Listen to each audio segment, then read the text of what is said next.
What I'm seeing mostly on a daily basis is premature ejaculation. Where does this come from? Like, what's causing this for so many men? Let me just, create a scenario for you. Maybe you were super stressed that day and you didn't want to turn down sex. You weren't feeling up for it, but you're like, all right, I got to make this happen. There's a difference between fucking and making love. And it's almost like it's a dance, right? Like true intimate sex is like a dance back and forth. You get lost inside of it and you're both so connected. You could be exploring different parts of your partner that they've never felt before. Internal stimulation is more implosive, where it's this like full-bodied experience. You can kind of take them to a different place. If you want deep emotional connection, you need to show some presence and restraint. Are you actually giving her what she needs? Are you filling her cup? What does sex actually mean to you in the relationship? How do you help men shift from that pressure into true presence to be that connected lover? It starts with Alex Grendy, sex, porn, orgasms, G-spots, clitorises, plural? I don't know.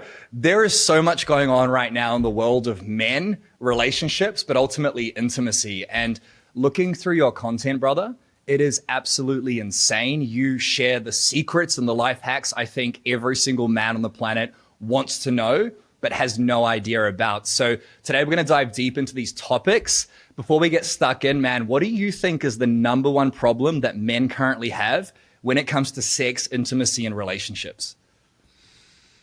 Well, I focus on helping men specifically with performance anxiety. So what I'm seeing mostly on a daily basis is premature ejaculation. So it's just general fear and anxiety around the ability to perform during sex. Yep. That's the biggest problem. It's like, I want to satisfy my partner. I want to be a good spouse or husband, and I want to be able to provide for my partner. And that is a huge pressure for men. Yeah, it's debilitating for a lot of guys, man.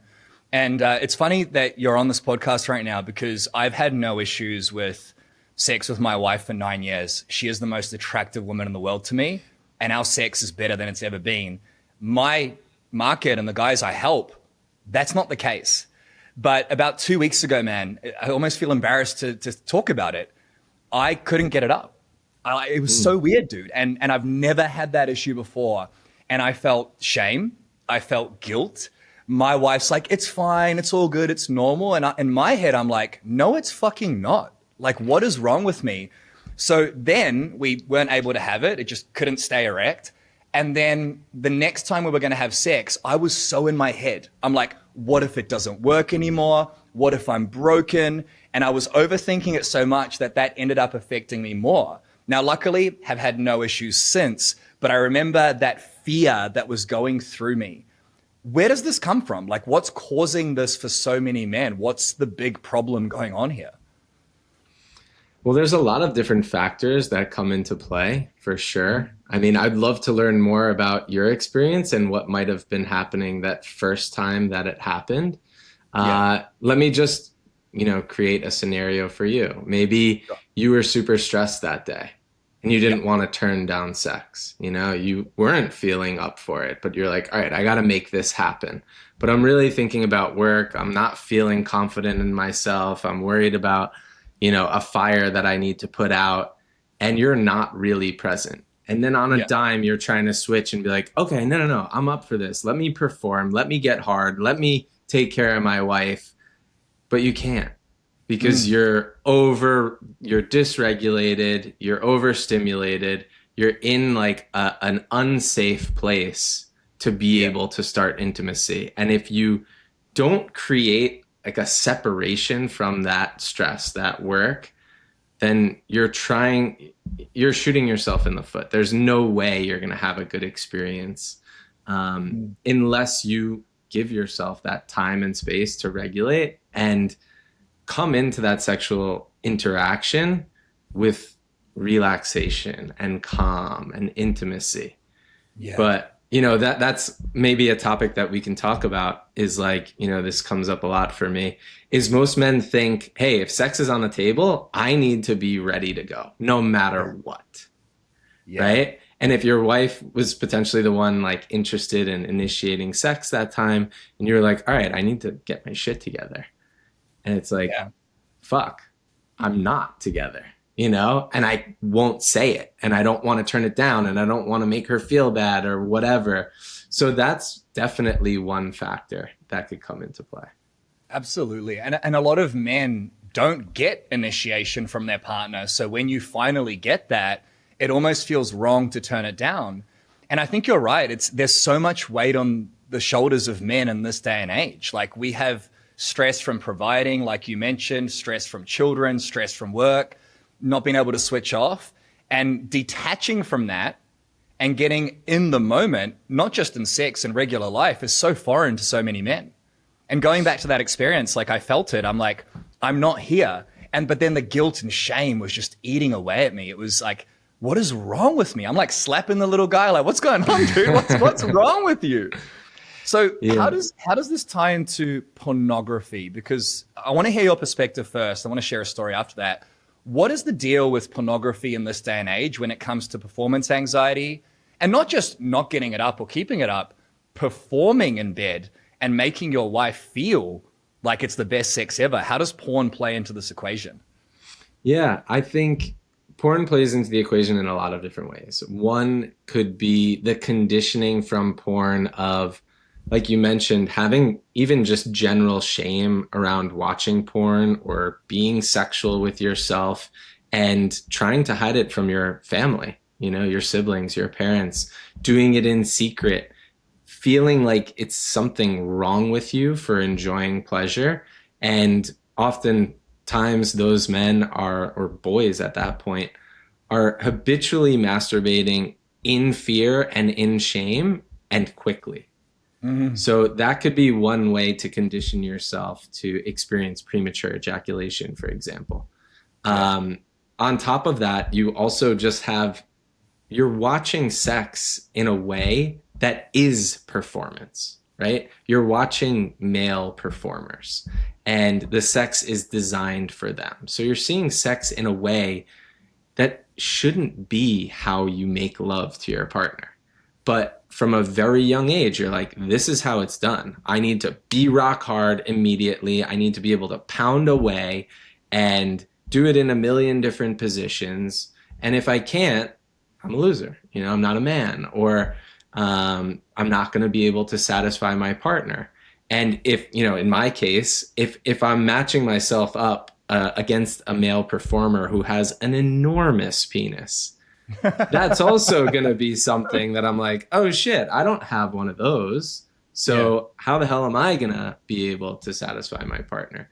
So I think there's so many different ways that porn can negatively impact us as we're learning about sex, because Mm. nobody teaches us how to do it. So in my case, and for most of the men that I work with and know, porn was the only sexual education we really had. And it's a really bad one because it is performance. Yeah, that's such a powerful frame. And I remember the first time I watched porn, I pulled through my mother's drawers and found lesbian porn. I would have been like 12 years old. Mm. And I watched it like in fear that my parents were going to come home. The second time was at my father's house. My parents were separated. He had some like CDs back then, or DVDs or cassette tapes. Again, fear and shame, waiting for everyone to go to sleep. And then now that you bring it up, I haven't thought about this for years. I went through my entire teenage years jacking off and watching porn in fear that I was going to get caught. And the reason I want to talk about this topic, I was out with my wife and some friends about 2 months ago. And this lady's talking about a guy she's dating and how he hasn't watched porn for 6 months. I'm like, bullshit. But anyway, I'm listening to her. And then she asked me in front of my wife, do you watch porn? And I'm a very honest person. I said, yeah, sometimes. And she looks at me with just like disgust. My wife's standing right there and she carries on. She says, when was the last time you watched it? I said, probably 3 months ago. My wife had just given birth. My wife starts breaking down in tears in front of all of our friends, sobbing hysterically. She's like, I didn't know you were like that.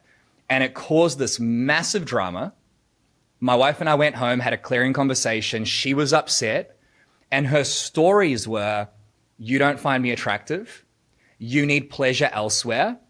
And I'm repulsed by you. She said that to me. So Ooh. now I'm sitting in this place where I'm like, you have everything. We have the house, the car, we have great conversations. I take you on dates. We make love. Like, what the fuck? It's just porn. But her perspective was, it's repulsing. Is porn bad? Is porn a problem? Explain that dynamic for me. Yeah, I mean, I grew up watching porn. I've watched porn recently. I'm not Mm, afraid to say that. And I don't think it's disgusting or deplorable. I mm, think it's only a problem if you're coping with it on a daily basis or really over regularly. That's when mm, I think it can be a problem. But I don't think there's something inherently wrong with watching porn, every once in a while. mm, Um, but I think that is something you do have to discuss in a relationship because people have different ideas about it. I yeah. would argue to your partner, I would say he watched porn and it had nothing to do with you. You know, Mm, I watch porn sometimes when I'm just like really not feeling great about something. I'm running away from a problem, has nothing to do with sex or being horny. And I'm just not trying to deal with something. So I'm running away. I don't use drugs or alcohol. So that could be an escape for me where I can consciously say, like, I'm going to do kind of like I'm going to do a bad thing tonight and like watch porn and be a little bit unhealthy in my habits. But do I think it's going to like ruin me or that I'm doing something disgusting? Absolutely not. No, I don't think that. If you're getting value from this podcast episode, please do me a favor and hit that subscribe button and the bell icon. It allows us to reach more men, to keep more families together, and to give you more value with the guests that we get on board. So please do me a favor, hit subscribe, hit that bell icon so we can give you even more value. Yeah. And I understand that frame. And I think it's really important to take both perspectives because I heard my wife and then I started questioning myself. I'm like, maybe I am a bad person. Maybe she's right. But I know in my heart of hearts and in my soul that it does have nothing to do with her. However, I think a lot of women don't know how to actually take that on board, right? And I wonder how much of that is their own insecurity and fear versus us. I think it's a combination of both. Ironically, since that moment, haven't thought about it, haven't watched it, and my wife and agreed to just create our own. So Yeah, it was a nice. great outcome, right? Is there any element, like you said, it's like an escape or it's a way of dealing with things? Is there any element of being able to find better ways to navigate sex other than porn? Like, what would you recommend to somebody who either has the problem or whose wife or partner doesn't like it or it's hidden from her? What would you recommend to those guys? Yeah, I mean, those are all very different things. Yeah, Uh, a lot of questions. So to the guy, let's start with the guy who watches porn in secret and his partner doesn't know. What recommendations would you give that guy? I think it's important to be upfront and honest with your partner. If you feel like you need to hide it, it's probably because you think she's going to be upset. So Yeah. either stop doing it or tell her what you're doing and why, and especially if it feels out of control, if it feels like an impulsive thing that you need to do, I think it's really important to talk about it. It's not Mm-hmm. like it's so normal for men to be watching porn. I mean, like you said, you were exposed to it when you were 12. I had my first porn magazine when I was 8. Wow. Ridiculous. And we had it in our cubby in school. Like it was next to colored pencils. That's how young I was. So every single boy I grew up with, in the 90s was watching porn and masturbating to porn. So I think it's a normal part of society that we grew up with. That doesn't make it right or good or anything, but it doesn't, it's quite common, Mm-hmm. So to be able to just be like, hey, I have been watching this. I don't want to be watching it. Can you help me with this? Or, or just even just talking about it can release some of that shame, Yeah. and being able to just like open that door of like, wow, I realize I really shouldn't be doing this. Yeah. And to your point, what are some other ways to cope, right? The first would be being able to talk about it, right? Having an outlet. Another way would be sitting with yourself in those moments of like, okay, this is kind of like a step one in my program where first week, I don't want you to masturbate. And I want you to think right before when you get that urge, what are you running away from? What are you feeling? What negative emotion is coming up for you? And be able to just sit with it and identify it. And sometimes that's enough to be like, oh, I'm lonely. I'm sad. I'm angry. I don't need to masturbate.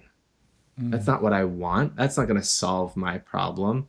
So even that pause is enough sometimes to just like let that feeling subside. But I do think it's nice to have an alternative.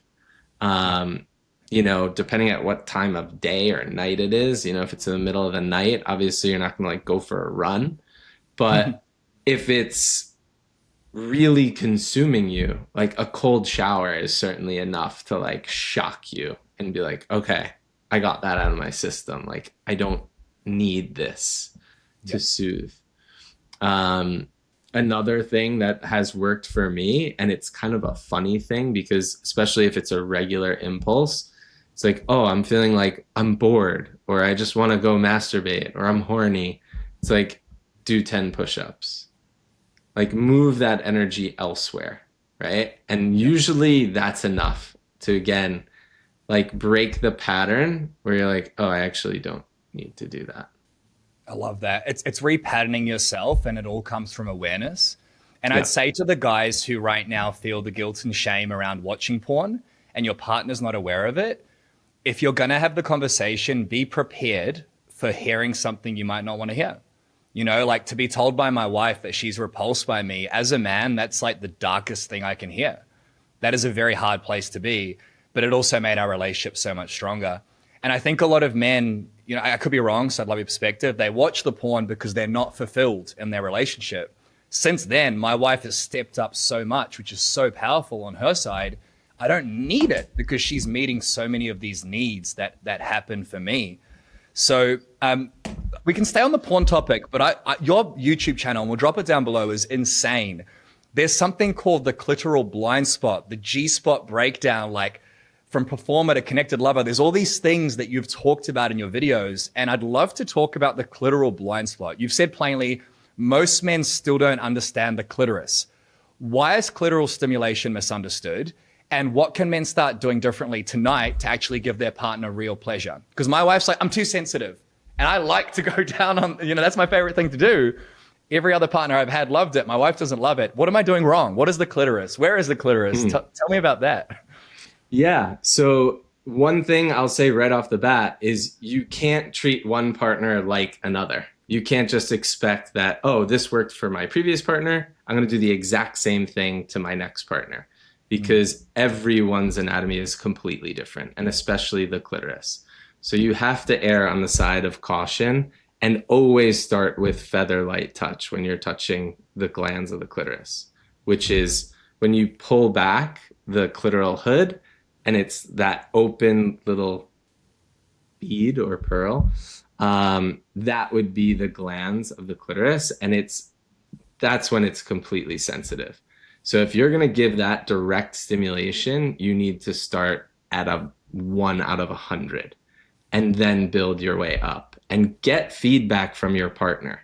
This is like by far the number one key, I say, like the number one secret to give any woman an orgasm is to ask her what she wants. So if you just go in really hot out of the gate and you're going a little too hard or maybe really too hard, your partner is going to have that reaction. Whoa, I'm too sensitive. Stop, because it could be hurting her. But if you start at that feather light and you're like, how does this feel? How do you like that? Do you want faster? Do you want stronger? Then she can dial you into that exact spot. And then you want to stay with consistent rhythmic pressure. Just because your partner's getting into it doesn't mean you go harder and faster. And that is like the it's a natural thing to want to do. I feel like as a man, it's just like, okay, let's go. And I've fallen victim to that many times. But you want to stay consistent. You want to stay in that exact rhythm, and they will guide you and show you exactly what they need. That's such a powerful frame. What do you want? How do you like this to go? That's such a powerful frame. And it comes back to the porn conversation. You see it in porn. It just bang, bang, bang, lick, lick, lick. It's like a fucking, like a power tool, right? And Yeah. it's so easy to just subconsciously fall into what you've seen instead of just asking the question. So, what percentage of women prefer clitoral, stimulation as opposed to penetration? Is there a number? Does it matter? Like, what would you recommend there when it comes to pleasing your partner? It's just much easier for women to reach orgasm through clitoral stimulation. So something like 80% of women can only orgasm from clitoral stimulation. Wow. And it's just much harder for women to have internal orgasms. But that doesn't mean it's not a worthy pursuit to try some of these other spots. Yeah. So yeah, I mean, the clitoris is completely jam-packed with nerve endings. So if you're another thing that I wanted to say is be teasing.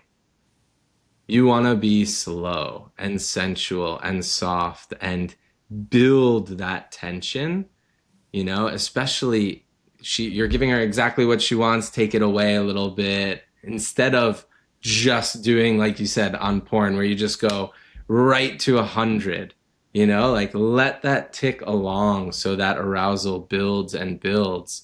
And then by the time you give it like the full pressure, she's ready to burst. Yeah. Yeah. I love that. That's such a powerful frame, is like, take your time with it and just don't rush. So many of us rush. We just want to fix things in life and in business, and we just want to quote unquote fuck. But there's a difference between fucking and making love. And it's almost like it's a dance, right? Like true intimate sex is like a dance back and forth. You get lost inside of it and you're both so connected. Now, so we talked about the clitoris. What about the G-spot breakdown? Because there's a lot of misinformation and awkwardness around the G-spot. So can you explain where it is, how to approach it without pressure, and what makes G-spot stimulation a totally different experience for women? How is it different with the clitoris? Yeah, so the G-spot debate is ridiculous to me. I mean, if you've What is the given your G-spot part, debate? the fact that it even exists or not. Okay.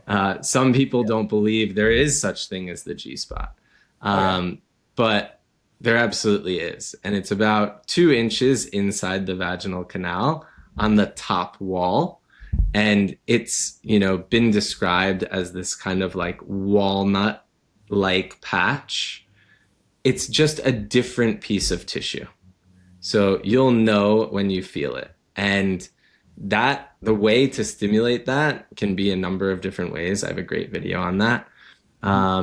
But essentially everything's a tease, right? So I would warm her up with tons of sensual touch before even stimulating any parts of her vulva, then touching everything but the clitoris, then maybe some clitoris, and then only even considering penetration when she's kind of like opening her hips to me and like almost drawing me in, like moving her hips towards me, where she's basically like asking me to enter.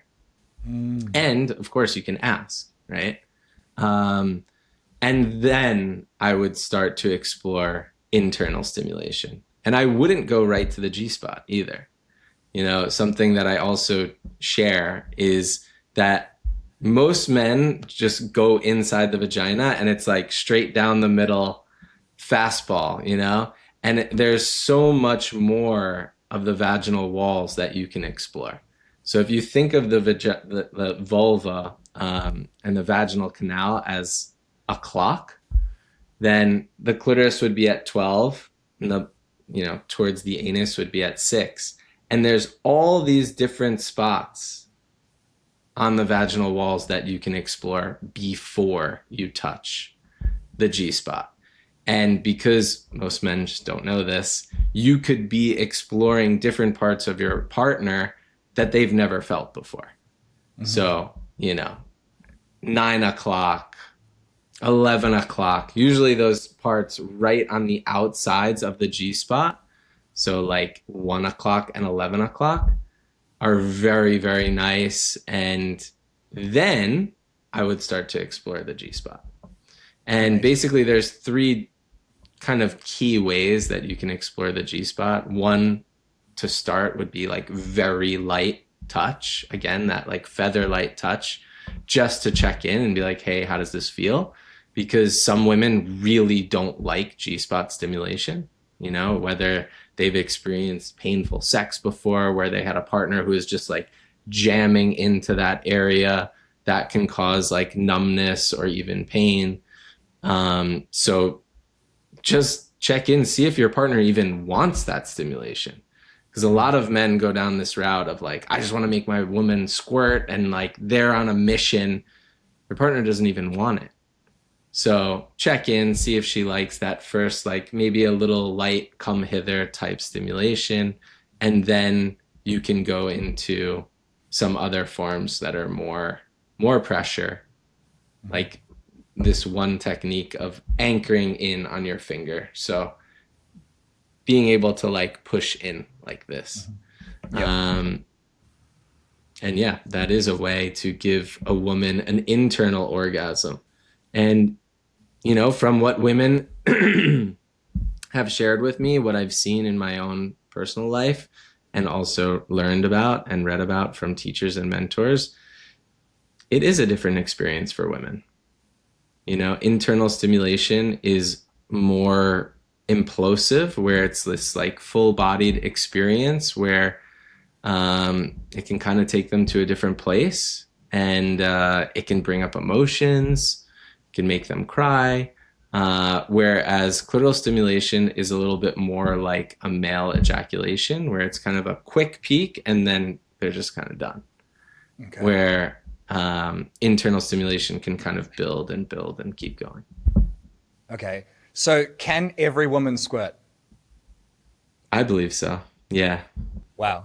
Okay. I do. And I think it's based on if they want to, Yeah. right? I feel like my wife said multiple times, like, I could do it, but she's self-conscious too. And I'm like, please, please do it. This would be amazing.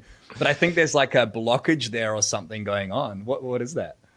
Yeah, I think a lot of women don't feel comfortable and think it's kind of this dirty thing where it's like, oh, you're a squirter. I remember even in like whether it was high school or college, the few women that did squirt kind of without knowing it, and it just kind of happened, it was a bit of a label. It wasn't like this amazing thing. It was like, oh, you're a squirter. Gross. Or, that's like a mess.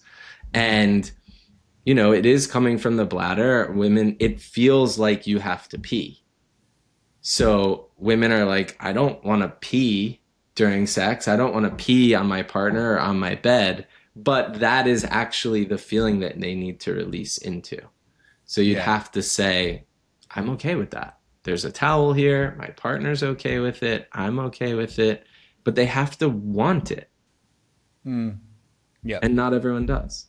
And it comes back to that guilt and shame that I felt and many men feel around porn. I'm sure there are many women who feel insecure, guilt and shame around sex. And it's so interesting how taboo of a topic it is for so many people. You mentioned something earlier. We've talked about the G-spot and the clitoris, but you mentioned sensual touch. And there's a few of your videos online. They have like 8, 9, 10 million views. And it's not just sex. It's literally just touching. A lot of men don't even touch that step, no pun intended. They just shove it right in. So can you explain what sensual touch is and why it's so important to a healthy sexual relationship? Yeah, I think men are kind of like fire. Like we get hard and we're like, hey, we're ready. Let's just get it in there. And women are really kind of slow to build up. So we need to be able to kind of check with our arousal and be like, okay, yeah, I'm ready, but let me get her to where she needs to be.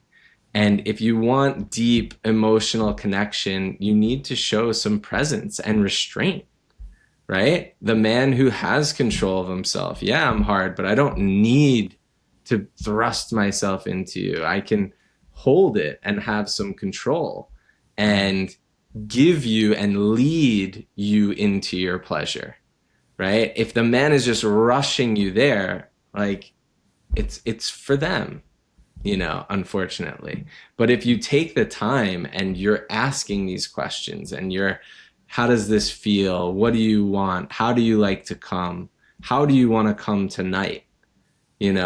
Every woman is completely different and every partner is different every single day. What worked last week might not be what she wants tonight. So being able to check in with your partner regularly is huge. And it just shows how much you care, right? Yeah. That you want to give her pleasure, that you love her, and that you want to put time and effort into her.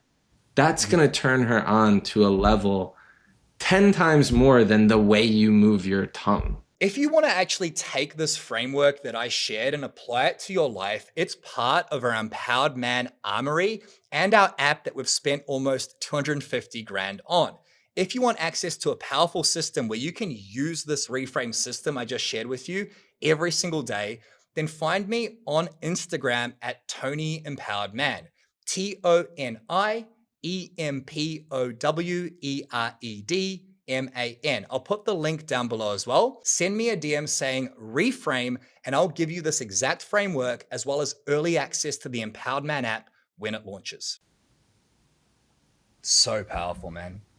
My wife and I, about 4 years ago, we had our first child and we stopped having sex, and I got really angry and upset at her. And it wasn't until I actually stopped blaming her for the lack of sex and realized that I had a role to play here. And there were two things. It wasn't just sex. The first one was that I wasn't making her feel loved, safe, appreciated, supported outside of sex. So her emotional love bank was empty. I was very logical. I want to have sex. Let's have sex. Why won't you give it to me? But I was trying to withdraw from this bank that had an empty balance. So I started giving her more of what she wanted. And lo and behold, without even trying, she now wanted to be intimate with me. And the reason I share that story is a lot of my clients, and I'm sure maybe you've had a similar experience, their partner doesn't want to have sex with them. Their partner feels like it's a chore. I'm tired. I'm stressed. Not today. You put your hand on your partner's thigh and she brushes it away. Like, that's debilitating for a man. What's possible, though, is pretty powerful. This week I gave my wife a hug and a kiss at like 7 p.m. The kids were down. I was like, babe, can I please have a blowjob? And she's like, absolutely. And it's so powerful to feel that as a man, but I feel like a lot of men don't have that experience. Now, that ties into your principle of going from a performer to a connected lover. So many men are stuck in performance mode, right? Focused on how long they last, how hard they are, whether they're good enough. How do you help men shift from that pressure into true presence to be that connected lover whose wife wants to give them a blowjob and wants to please them, not forced upon it? How do you shift those men? Yeah, it starts with deeper connection to yourself. Every man that comes to work with me wants to think, okay, when do I start, practicing with my wife? It's like, it's not about that. It's about you. So you need to get more present with yourself, more connected to yourself, and then you can share it with your partner. Mm-hmm. And, when you talked about that initiating and going to an empty bank, right? Like, to me, that's something that comes up a lot too, is kind of like sexual entitlement.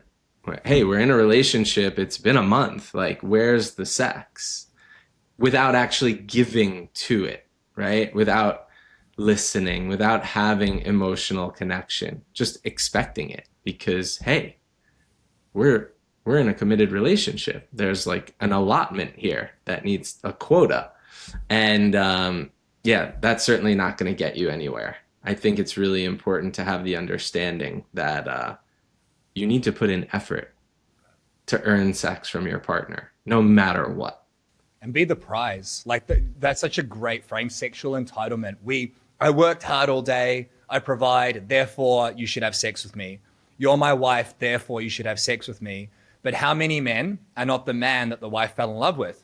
They work more, they have less time, they're more grumpy, they don't communicate, they don't make her feel loved, they stop taking her on dates. So when you say it out loud, it's very obvious that most men are not giving, but they expect to receive. And I think that's a great frame for anyone listening right now. If you're not having sex, listen to what Alex just shared. Like, are you actually giving her what she needs? Are you filling her cup? Because if you're not, then you get to take ownership of that, right? Like, it's part of the connection to yourself, is it not? Yeah, Yeah. absolutely. Yeah. And you need to check in with your partner too. It's like, Yeah. how are you initiating sex? What is your intention behind sex? I think that's another thing that gets lost in deeper relationships is like, oh, he's touching my leg again. He just wants to get off. Well, if you're having very performative sex that's not connected, I don't blame her for thinking that's how sex is going to be. Mm. Right. So there also needs to be some intention there and a conversation around what does sex actually mean to you in the relationship? Why are you wanting it? What do you want out of it? What does she want? Right? So that can open up the conversation of wants and needs and understand how does your wife want you to initiate sex even? Ask her. What Mm. turns you on the most? Yeah. And listen to the feedback. Rosie said to me the other day, oh, I love when you wear suits. You never wear them anymore. In the past, I would have got triggered. Here's another thing she's digging at me. But instead, Mhm. I chose to wear a suit. I took her on a beautiful date. I got the kids looked after. I brought her home. I gave her a massage. Sex happened, not because that was what I was chasing, because my entire intention was meet her needs, wear the suit, look good, make her feel good. And then guess what? Sex becomes easy. But I think a lot of men, and look, I was one of them, we just expect, expect, expect. So, what about the guy whose wife just doesn't want to have sex? Like, sure, they might have the premature ejaculation. We'll get into that. They might have the, issue of getting it up or keeping it up, or they might have the issue of pleasing her. But what about the guys who are listening right now, going, "Man, I can't even reach the clitoris. I can't get to the G spot. I can't even get anything out of her." Because some of my clients haven't had sex for 6 to 12 months before coming to me. Mm. It's insane. To me, that's wild. What does that person do? How do they fix that in their relationship? Yeah, I mean, it goes back to what I just said. There has Yeah. to be an open and honest conversation about that. Like, Do you have a not framework for that, that? not particularly. It would Yeah. just be, a check-in of like, not an expectation, not, hey, why haven't we had sex? But I'm noticing that we're not intimate anymore. What's changed? Is there anything I can do differently? Again, the same questions of like, what turns you on? How do Yeah. you want sex to be initiated? Maybe, like we spoke about before, she's not feeling emotionally met at all. There is no connection. Maybe you're completely detached in certain ways, but Mhm. you don't know it. And having that conversation is a great way to hear it from her. Maybe I think a lot of men with performance anxiety will automatically assume it's because I'm not good in bed. Meanwhile, it has nothing to do with that, right? I Mhm. haven't had sex for 6 to 12 months because I'm not paying attention to my wife. I'm Mm. not listening. I'm not considering her wants and needs. So, yeah, being open and honest and leading in that way of like, hey, I want to talk about our intimate life. I want to be closer to you. I want to spend more time with you. And opening up that conversation is intimacy. Mm. That's how you connect. And I think men will put that conversation off for 6 to 12 months easily because they're afraid of what they're going to hear. Yeah, and they have every right to be because it's painful, but it's also painful getting divorced, and it's also painful being in a lifeless, sexless marriage. And if children are involved, they're seeing that. They're seeing the disconnection. I want everyone who just listened to that to rewind what Alex just said. Get curious, have empathy, and take ownership. Your partner has a role to play in your lack of sex, absolutely. But we can't control her. We can only influence her. And that begins with being curious and asking her what she wants. That is such a powerful thing he just shared. Now, let's say we are getting into sex. Let's talk now about the performance, anxiety, ejaculation control. You talk about breath, right? Breath work as a tool to last longer in bed. What's the connection between breath and ejaculation? And can you share a simple practice men can start using right now? Yeah, absolutely. So most men with premature ejaculation are entering a sexual interaction in that heightened state of anxiety and fear, right? They're at like a 9 out of 10 fear state. And that is activating the sympathetic nervous system. And in the sympathetic nervous system is also where we have ejaculation. So there really is only one way down that ladder, and it is through the breath. So taking a deep inhale through the nose and an exhale out the mouth with sound sends a signal to your brain that it's okay to relax. When you take that time in a moment of fear and anxiety, you're telling your body, it's okay, I got you. So most men try to overpower that and they go, fuck, I don't want to pause. I just, this is my chance. I'm hard. I got to get in. I got to figure this out. And it's too late. Right? Yep. But if you take that moment and you pause, your body can reset and you can come and enter into, penetration with relaxation and calm. And that will lead to a much better experience. But again, ideally, you want to enter a sexual experience at a 5 out of 10. You don't want to be showing up at a 9 out of 10. That would be a big problem. So the point would be to be regulating your stress all throughout your day. So you're not entering into the sexual relationship or in intimacy thinking about work or thinking about all of the problems that you have. You've already reset that. You're feeling calm. You're in your body. And then you're able to start the sexual interaction from that 5 out of 10 place. So slow down and breathe, like really get in and make that sound. I think that's a really important point is like, get that out. And that almost creates some of that vocal connection in that sexual encounter as well. This is something that just came up for me. What is the link between physical health and erections and ejaculation? Because my assumption is if you're overweight, if you eat shitty food, if you are not sleeping well, even if you don't hydrate yourself, this is just an assumption. I'd love to hear your perspective, that's going to have a big impact on, I don't know if it's a muscle, your penis, or it's an organ, whatever. But, like when you work out and you move and you get your heart rate up, blood flows through your body. Is there a link between health, exercise, sleep, and sexual performance? Do you know much about that? Yeah, of course. Those things influence everything, right? Yeah. If you don't sleep, you don't take care of yourself, nothing's going to work the way that it should. Do I think, being 20 pounds overweight is now going to cause you to have premature ejaculation? No, not at all. That's completely different. Could getting in better shape help and make you feel more confident and maybe help you worry less? For sure. So it's always better to be healthy. Definitely. But I want to go back to the sound thing, because when you talk about what do you say to guys who are feeling performance anxiety and what should they do before and how do you connect to that breath? It's so important because most men who have performance anxiety don't know how to ask for what they want. So they're so focused on giving her pleasure and overcompensating that they don't really consider themselves. So now she's had an orgasm or two, hopefully, and then it's like, okay, my turn to just get in and out, and I made it out alive, right? And that's where I would actually want to invite men to be like, okay, my turn.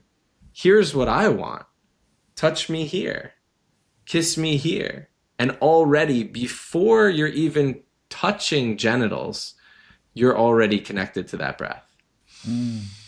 Oh, she's just kissing your neck. Normally before I would be having foreplay and, my partner's clearly going down to give me oral sex. And I'd be like, just fucking get down there already, right? Not enjoying that build up at all. But being able to be connected to yourself through that entire experience gets you regulated. You're like, oh, I'm safe. I'm in my body. And it feels good. Now I'm more connected to my pleasure and I'm asking for what I want, which also feels really good because I know what I want. And that's the best way to create safety into having the best sexual interaction you can have. That's so true. Up until recently, I was afraid to ask because I Mm, always thought my job is to make her finish first, then I can finish. And it's only recently where, I'll do what I get to do for her because I want to. My favorite thing is hearing her moan. Like that mm. gets me off so much. And then once she's had her turn and she's just calm and relaxed, I'm like, can you do this? And she obliges. But I think a lot of men would be afraid to ask because I don't know why. There's just fear there around doing that. Where do you think that comes from? Being afraid to ask your life partner or the person you're so intimate with to meet your needs or desires. Where does that fear come from? Is it the mind? What's going on there? Well, think about it. It's all of that shame and taboo that we were talking about earlier that is like Mm, deeply rooted from when we're teenagers. Whether it's mm, because women are shamed for being sluts, for wanting sex, or men are shamed for watching porn and how they feel about their sexuality. And it could also stem from like unworthiness of like, especially men who are having performance anxiety. It's like, I'm not worthy of pleasure. mm. I can't ask. Or I'm going to be seen as selfish or someone who's just like taking. But absolutely, it's so important to, and I think it's a way to lead in the bedroom as a man by asking, you're saying, hey, can you touch me here? And then asking her, what does she want? And showing her that it's okay to moan. It's okay to ah get into your breath because a lot of women have trouble expressing their pleasure. So most men will probably watch this and be like, what the fuck is he doing? Why is he making moans and noises? Like that's reserved for women. But exactly what you said is true for women. A woman's biggest turn on is knowing that you are in pleasure because of her. So if already you're being touched during foreplay, oh, that feels so good. And now she's stimulating your genitals and you're doing the same. She's going to hit a completely other gear of like wanting to give you everything and all over you. And it's just going to take the sexual experience to a completely other level. And now she's going to be like, oh, it's on. Like, it's okay to just go fucking crazy. Yeah. And, I agree with you. I think would you ever like cover your partner's mouth if she was screaming? Like, hell No, no. no, absolutely So not. don't do that to yourself. Like, Yeah. express in front of your partner. And it's fucking game changing. You're so right. And I think subconsciously as men, we don't realize we're in this fight or flight, we're heightened, we're stressed, we're suppressing our moans. Think about porn. You're watching it in silence, like trying not to breathe too loud and hiding as a teenager. It's all subconsciously wired into you. And the reason I was smiling earlier when you were talking about that, you're so right. When your partner can see what she's creating for you and how much you're enjoying it, she takes it to another level. Every time my wife now pleasures me, she will smile so wide when I'm done. And she's like, yeah, I did that. It's almost like a badge of honor. And I love it. I love that about her. But again, 3 or 4 years ago, that wasn't the case because half of the stuff you shared with me today, I didn't even know about. And I think Mm, most men don't. I want to come back to the mind because it's linked to everything here. Sexual confidence starts in the mind, right? So you've said the real battle isn't just in the body, it's in the mind. What are the most common mental patterns or fears that sabotage men in the bedroom? And how do you help them overcome these mental blockages? yeah. So the first thing that came up for me when you said that is for men with ED. And it's mostly guys who have completely unrealistic expectations of how their penis is supposed to work. Okay. It's like, I was making out with my wife and I wasn't hard. And it's like, who said you were supposed to be hard? You know, or there was this like time limit that is like, if we started, being intimate and I'm not hard within 30 seconds, I completely spiral out of control. And it's like, again, who told you you're supposed to be hard within 30 seconds? Johnny And Sins. exactly, but that's what you see. Those Yeah. guys are pumped up full of, Viagra, Cialis, injections, all types of things to keep them hard or just be hard the entire time. And another case is someone who he had to get a condom in the middle of being intimate with his partner. And he was like, how do I stay hard while I'm like going to get a condom? Why would you be hard when you're walking into another room to get a condom? I've You thought about just this a lot as well. wouldn't. I'm like, I'm getting soft. What's wrong with me? Nothing. Yeah. It's normal. Yeah. It's like, now just go back in the room and ask for what you want to get hard. Yeah. It's pretty simple. But again, if you don't know, this is the other factor for a lot of those types of men, they don't know what they want and need in order to get hard. And they can't ask for it. So they're deep. trying to just force it with their minds. Get hard. Come on. Don't do it again. And that's just putting more pressure and absolutely killing everything. It's a vicious cycle, man. It's such a vicious cycle. This is so perfect because the next question I had for you was around communication and how it's the hidden aphrodisiac. So you've shared that we get to get curious and ask, but why are men so afraid to ask their partner what she actually wants? And how can we open up and be honest with our turn on conversations about sex without sounding needy, awkward, or insecure? I know that that's just a story, but a lot of men feel that way. They're afraid that it's going to come off needy. Why are we so afraid of that? Like, what are we afraid of hearing? I don't know, honestly. It's like asking, I think it comes from this like need to be a man and a man should know. Like there's some really old school version that like men should know exactly what a woman wants and they shouldn't have to ask.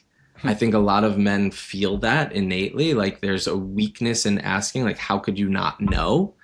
But you can't possibly know, You're not a mind reader, you're not a vagina reader. You don't know exactly what she wants and needs. The only way that you can know is by asking.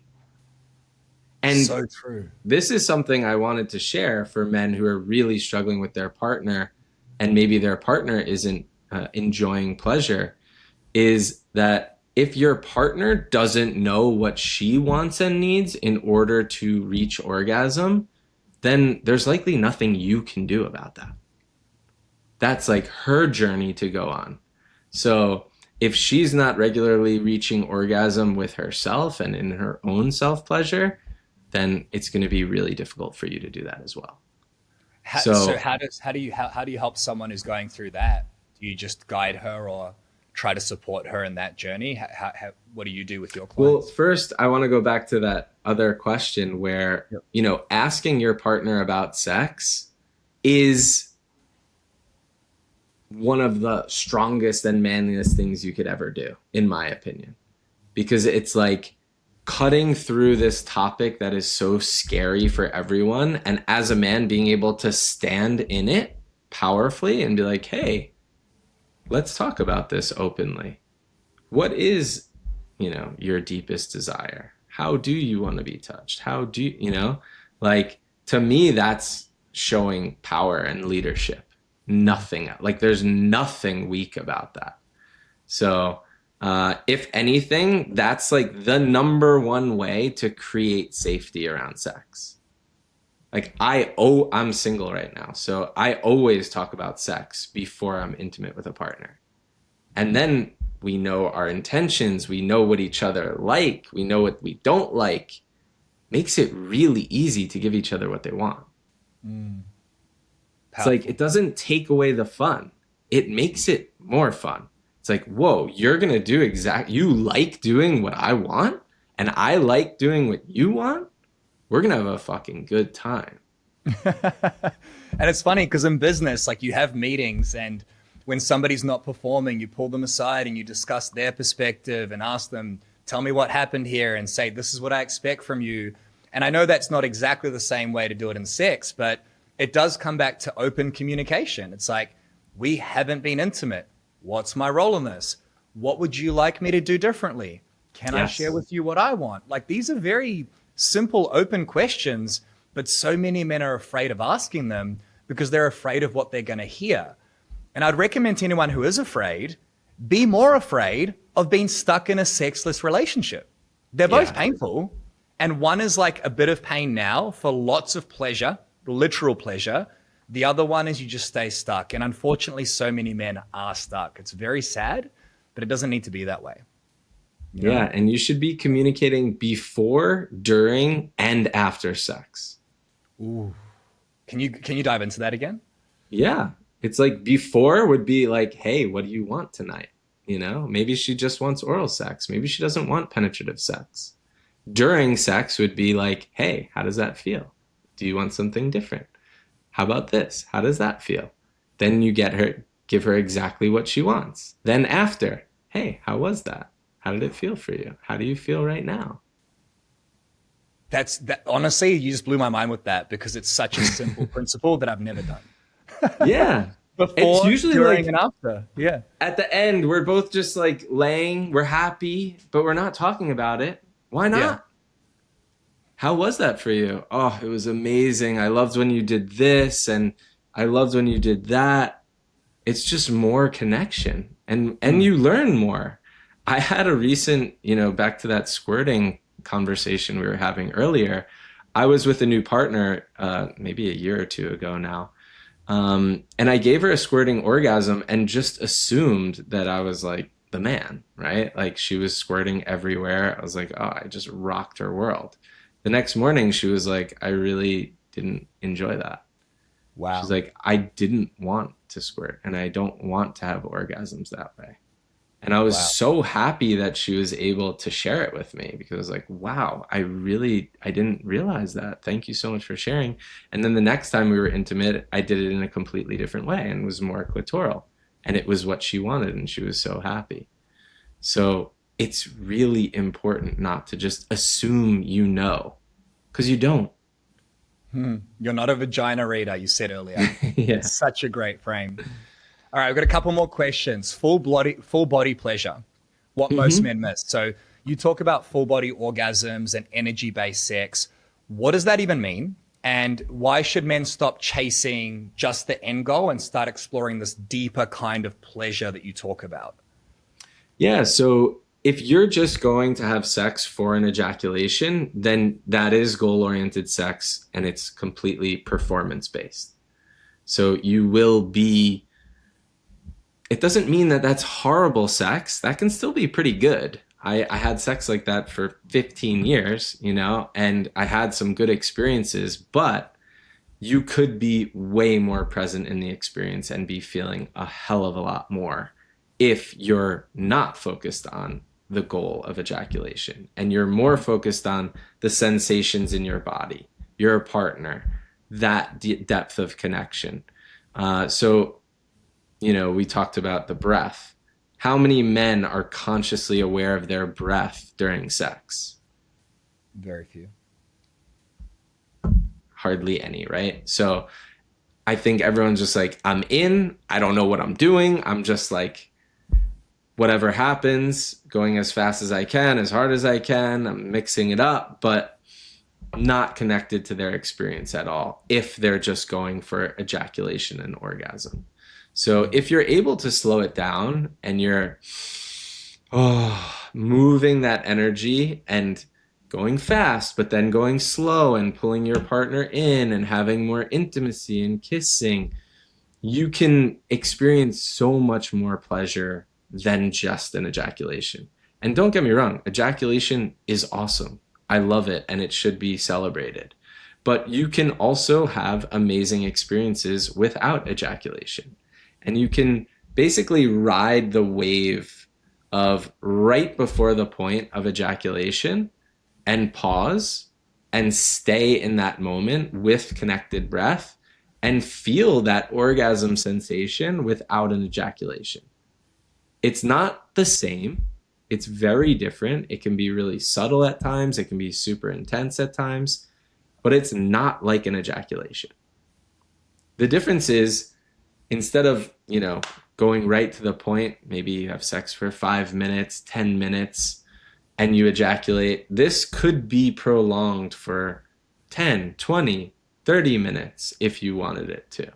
So that kind of orgasm can just keep building and building. And if you chose before that interaction that, like, hey, I don't want to ejaculate tonight, then you can end that session without ejaculation and still feel really fucking good.